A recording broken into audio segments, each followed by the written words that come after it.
Ως επιτοπλίστων, οι εξωσπιτικές τροφές έχουν υψηλότερη θερμιδική αξία και χαμηλότερη θρεπτική αξία από τις αντίστοιχες σπιτικές. Χαρακτηριστικό παράδειγμα είναι το απλό τόστ. Ένα τόστ με ζαμπόν και τυρί έχει περίπου 300 με 310 θερμίδες όταν καταναλώνεται στο σπίτι.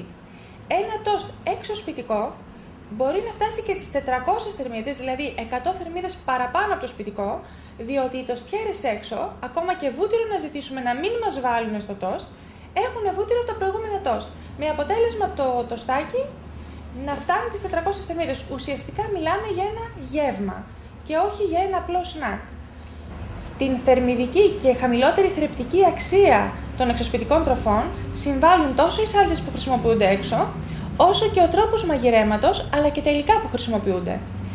Για παράδειγμα, πολλές φορές τα τηγανιτά που τρώμε απ' έξω είναι τηγανισμένα σε λάδια που έχουν επανατηγανιστεί πάρα πολλές φορές. Με αυτόν τον τρόπο το λάδι υποβαθμίζεται ποιοτικά, οπότε και το προϊόν που εμείς θα καταναλώσουμε, εν τέλει και αυτό είναι υποβαθμισμένο ποιοτικά.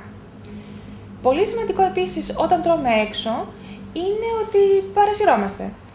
Ξεκινάμε με τα ορεκτικά, μετά πηγαίνουμε στο κυρίως πιάτο, μετά μπορεί να ακολουθήσει κάποιο γλυκό, ενώ αν ήμασταν στο σπίτι μας, τίποτα από αυτά δεν θα υπήρχε. Συνήθως θα υπάρχει ένα κυρίως πιάτο και μένουμε εκεί.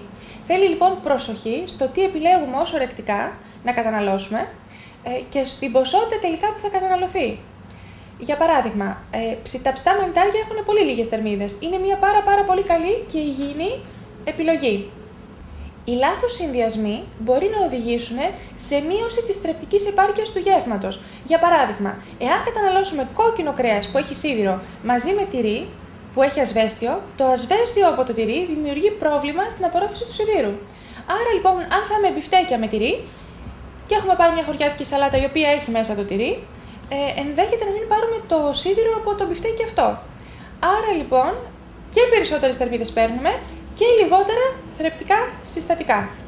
Είναι λοιπόν πάρα πολύ εύκολο ένα γεύμα εξωσπιτικό να μετατραπεί σε θερμιδοβόρο γεύμα με χαμηλή θρεπτική αξία. Τι μπορούμε να κάνουμε? Καταρχήν θα πρέπει να αποφύγουμε την τακτική του καταναλώνω πολύ κρέας, χωρίς καθόλου πατάτα, ψωμί ή υδατάνθρακα, με λίγη σαλατούλα. Αυτή η τακτική οδηγεί σε ένα γεύμα το οποίο είναι πλούσιο σε λίπος, διότι το κρέας εμπεριέχει μέσα αρκετό λίπος. Το κρέας, η πρωτεΐνη που θα παραγγείλουμε, θα πρέπει να είναι περίπου στα 120 γραμμάρια και θα πρέπει από δίπλα να έχει λίγο υδατάνθρακα, πατάτα, ρύζι, μακαρόνια, δηλαδή να μην είναι σκέτο. Με αυτόν τον τρόπο και χαμηλότερη πρωτεΐνη θα πάρουμε και χαμηλότερα λιπαρά θα πάρουμε, αλλά και θα έχουμε υδατάνθρακα μέσα στον οποίο υπάρχουν αρκετές βιταμίνες, μέταλλα και ιχνοστοιχεία. Έτσι έχουμε ένα πληρέστερο και καλύτερο γεύμα. Το αξίωμα ότι είμαστε ό,τι τρώμε εμπεριέχει μία δόση αλήθειας. Οι επιλογές μας άλλωστε είναι και αυτές που μας καθορίζουν.